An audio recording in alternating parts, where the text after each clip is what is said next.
What's up, Renegade Nation? Before we begin the video, I want to give a shout out to our most recent Patreon supporters and YouTube members. Goliath Burrito, Forbidden Fan 12, Steven Stanton, Kent9 Dave 69, Saturn Coon, Fishcake, Nicholas A. Montgomery, Tatcap, Johann Stenfeld, Anthony, Russell Kanai Ueker, Luis A. Sandoval, Samaran 1, Shane Lindroth, Firefox 2590, Crispy Bacon, D, Evo, Jasmine Taylor Studley, Scav King, Zombie, Stinging Shadow, Cursing Throne 92, Jacobus 92, Owen, The One Who Crawls, Cesar Valentine, Joshua Sussex, Travis Tennant, Malik, JPC2, Jacob W, Alex Cole, Joshua Wire, Malik Black, Kiki, and as always I want to give a shout out to our executive producers Bevan Brummett and Vincenzo. Thank you all very much for your support. If you want to become a YouTube member, click the join button which is down by the subscribe button down below, and if you wish to become a Patreon supporter, click the link in the description to find out more. We'll see you there.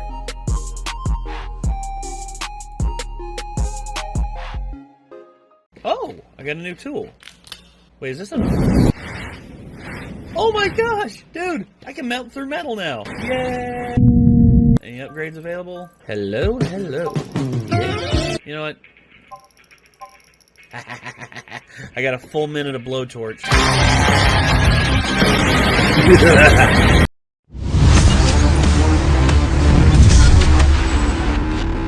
Okay, so here's the thing. I have seen a little bit of Steven Universe. And I have seen absolutely none of the show that has, I can't remember the name of it, that stars Star Butterfly. So for them to be in this death battle, I would definitely need to. I know that they're going to do a refresher on both characters, so I guess we're just going to have to see how that plays out. But Steven Universe, I watched a little bit of it just to see what it was all about.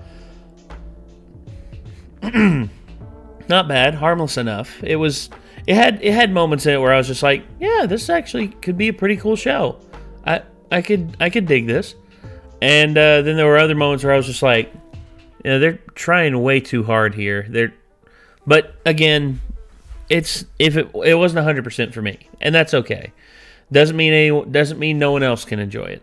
So yeah, so Steven Universe versus Star Butterfly Death Battle. I'm curious to see what their powers are. Well, I know some of Steven's powers because, like I said, I watched some of the show, but Star Butterfly, I have no idea what any of her powers are. So I'm just going to go ahead and get this up on screen. Let's go ahead and give this a watch. Here we go. Death Battle! A superpowered half-human, half-gem teenager. And Star Butterfly, wild child princess from another dimension. They've both struggled with their responsibilities to save the world, but when pitted against each other, whose heroics will triumph? He's Wiz and I'm Boomstick. And it's our job to analyze their weapons, armor, and skills to find out who would win a death battle. The Diamond Authority was an alien superpower set on conquering the universe for their own gain.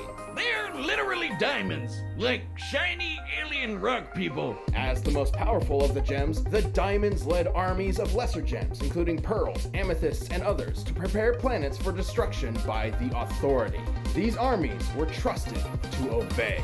But they had an enemy rock person, Rose Quartz. She'd been living on Earth and really liked the place, so she was leading her own group of gems in rebellion, the Crystal Gems. To which the three diamonds of the Authority responded by trying to destroy every gem left on Earth. That sounds like overkill, but in a huge blast of light, every gem was corrupted or destroyed, except for Rose and her closest gems, a garnet and pearl. She'd managed to defend them all with her shield. Given the light emanating from this attack and its distance, we can estimate it to be over 843 million tenajoules per second of energy.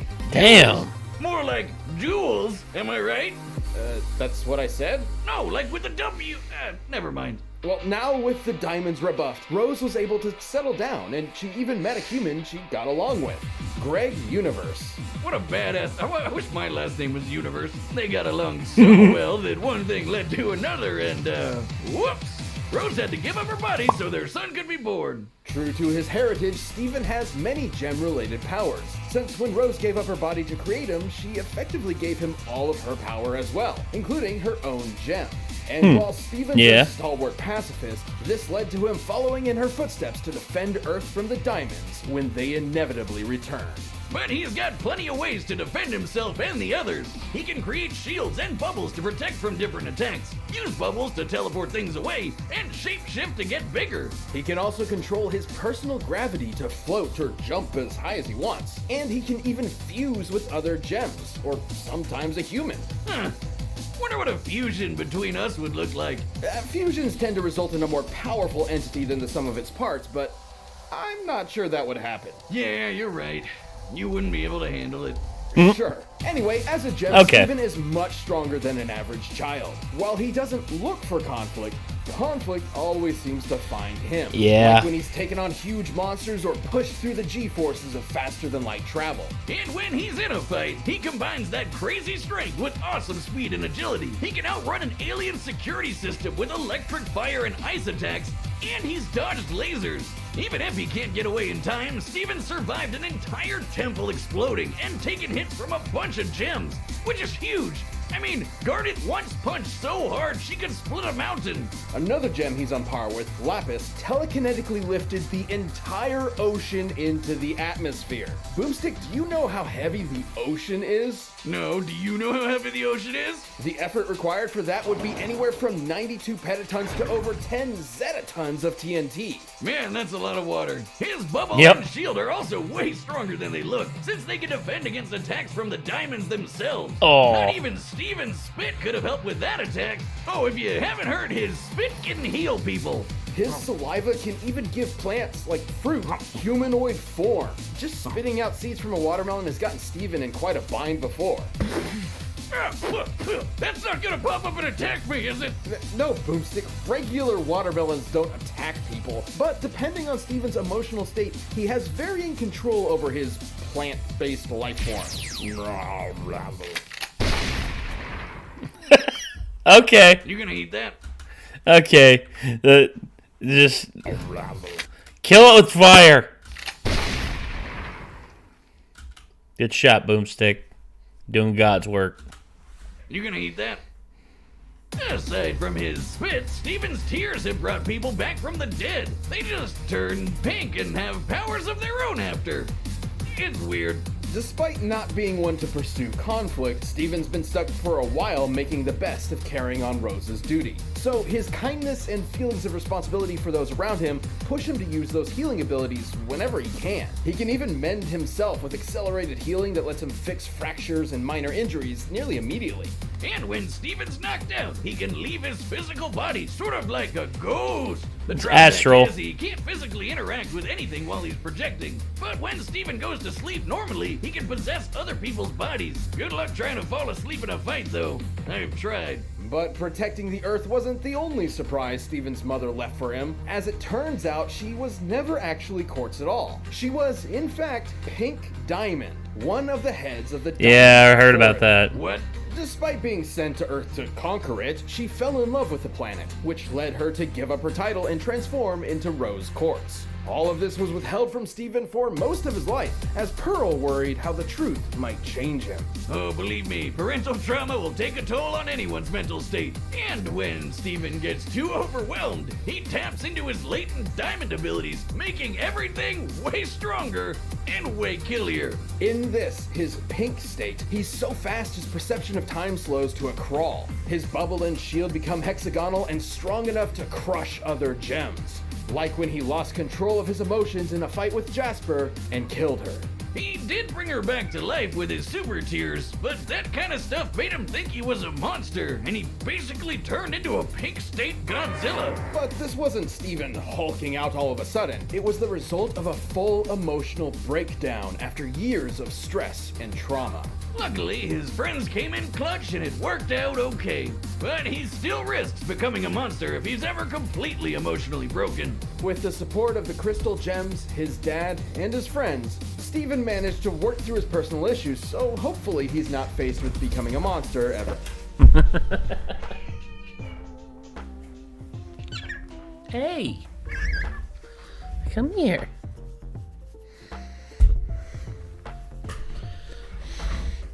Yeah. Sit up here with me, Lulu. There we go. Or again. So that's one less monster to worry about, Tokyo. And since Monster Steven has the same power as his pink state, just with absolutely no control, Steven's still powerful enough to take on anything in his way. Of course, if it was up to Steven Universe, everyone would just be friends. Garnet, Amethyst, and Pearl, and Steven! Und Steven! When Marco met the new exchange student at his school, he thought he was just making a new friend from a different place. And he definitely didn't think she'd be a magical princess who'd drag him along for all of her crazy adventures. This girl from Uni Mew what? was a little weird and a little wild, and on top of bringing magic to Earth, she might have brought along a few extras as well. This displaced heir to the throne and defender against monsters was none other than Star Butterfly.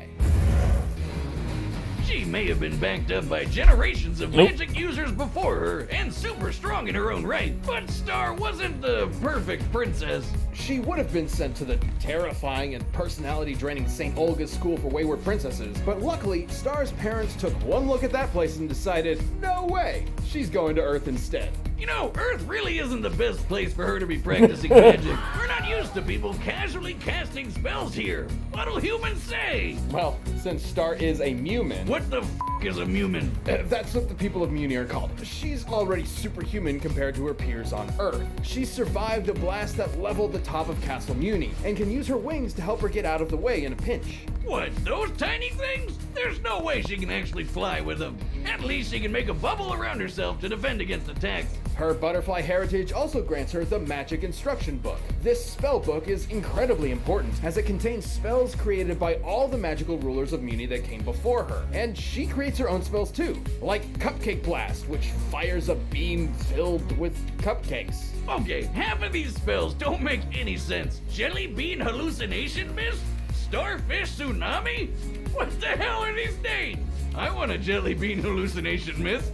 I feel like you could... I was gonna say, that's... Oh, it's okay, Lulu. I would say, you know, I think it's just the wackiness of her. I mean, I've never seen the show, so I don't know the rules, or even if there are any rules within Star. Could you pay for that at like a high-end sauna?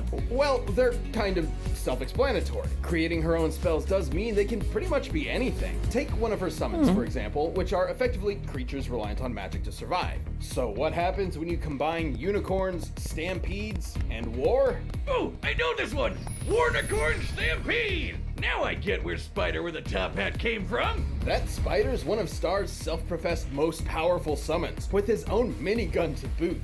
Damn. So naturally, she can kick That's monsters' epic. butts with her spells thanks to her magical wand. But she better watch out, because a lot of those monsters want to use it for themselves. Her wand combined with her training means she has some incredible destructive power. She's blasted apart walls, temples, and a throne room. Her mother even said her wand could blow up a universe, and one of her ancestors did exactly that. Yeah, Star's ancestor Skywind wanted to make something explode one day. So, why not an entire dimension? And remember that book we mentioned earlier? Skywind recorded her experience specifically so her successors would know what to do if they also wanted to destroy a dimension. So Star should be able to do this, since she's known to be an incredibly strong princess on top of being the heir to the Butterfly Spellbook. Speaking of destroying things, her thermonuclear butterfly blast has wrecked a house. And according to Star, her mega explosive crystal laser is powerful enough to obliterate planets.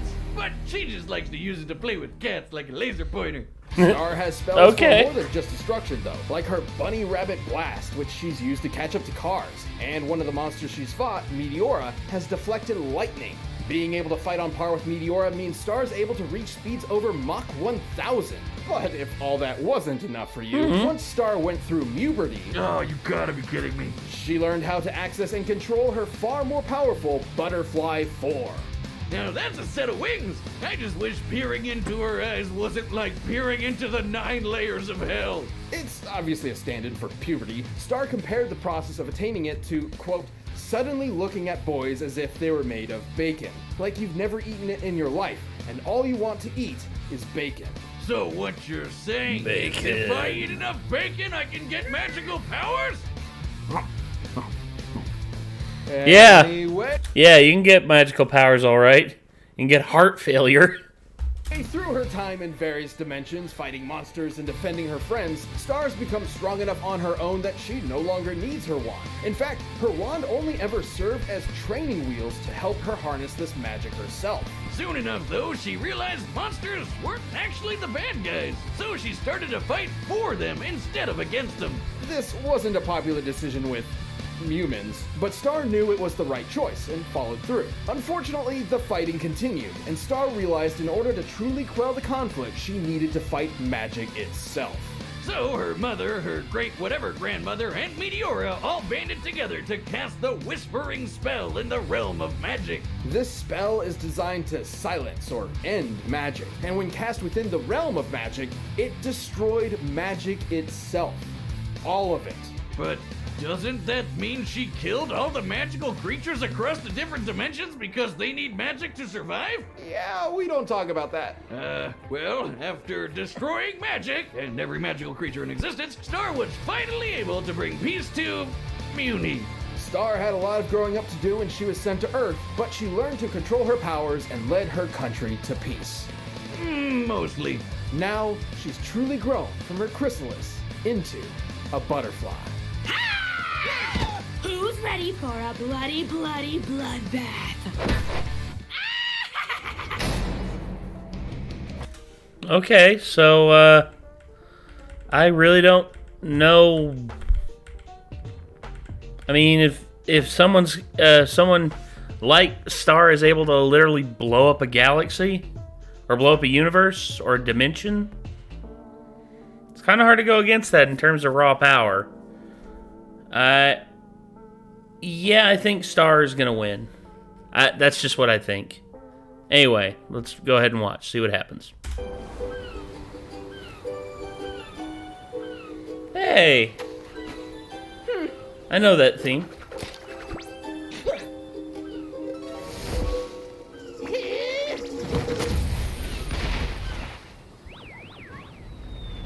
Uh-oh. Oh no! What happened? Wait, sorry. Wait, I can fix it.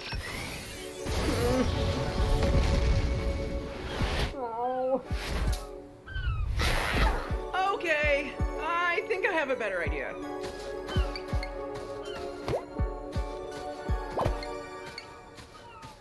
Wow, grumpy much. I'll cheer you up. Cupcake Huh? Stop, please.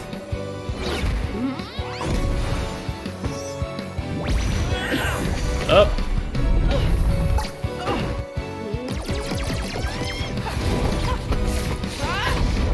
What did sandcastles ever do to you? I don't know.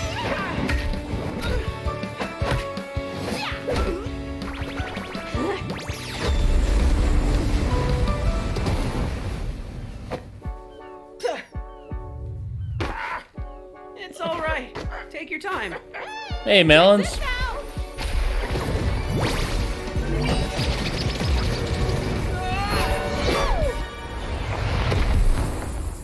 Ow. Huh? Butterfly!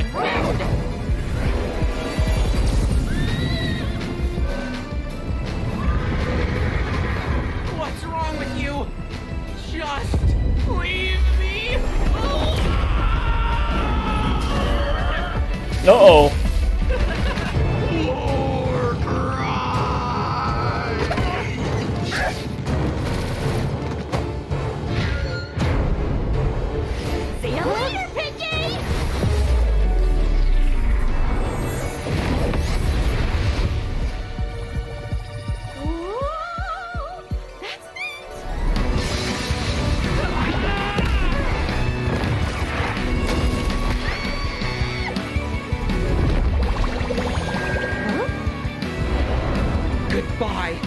here, Bug Girl!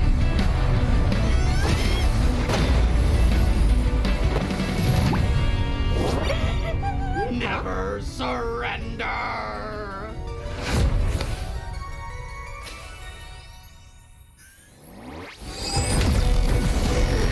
Oh!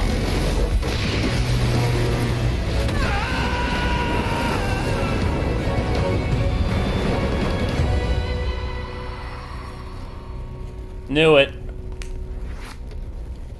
Oh my gosh. I won! Knew it. KO! I don't think she won what she thought she won there. Steven definitely had a better sandcastle. With Steven's strength and healing abilities, Star was definitely between a gem and a hard place initially. And when Steven went pink, made it a whole lot tougher on her. And since Steven was an alien gem and not technically magic, Star's whispering spell couldn't touch him, but she still had the advantage in the end.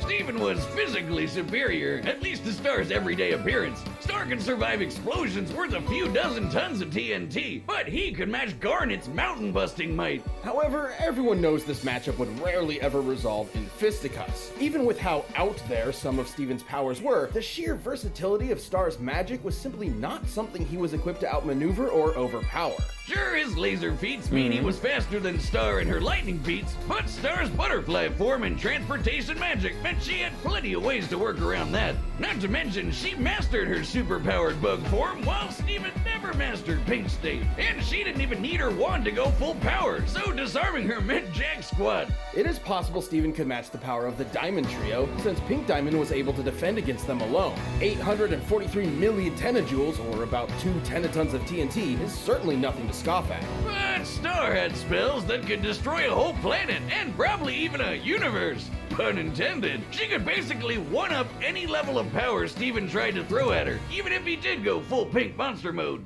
Steven was pushed to the limit and gave it his best, but Star's raw power and her versatile spellcasting were impossible to beat. Butterfly on home, Star. You've had a genuine win. The winner is Star Butterfly. Okay. All right. Thank you for watching. Stay tuned to one of those boxes right over there, and by downloading the battle music linked down below. Next time. Cloud versus Link.